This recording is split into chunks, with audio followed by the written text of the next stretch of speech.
You ask Tiger to solve.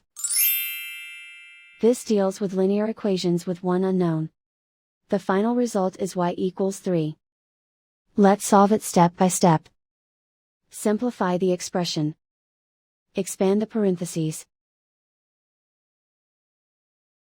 Multiply the coefficients. Simplify the arithmetic.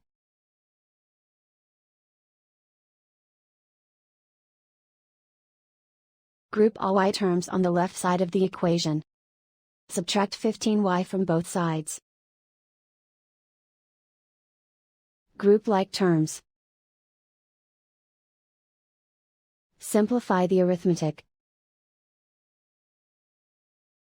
Group like terms.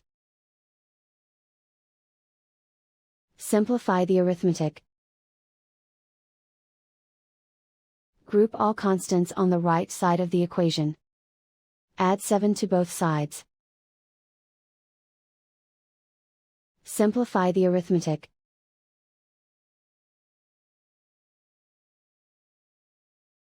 Isolate the y. Divide both sides by 5. Simplify the fraction.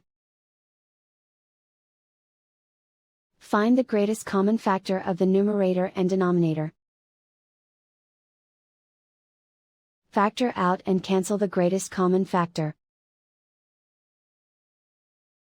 And so the final result is y equals 3.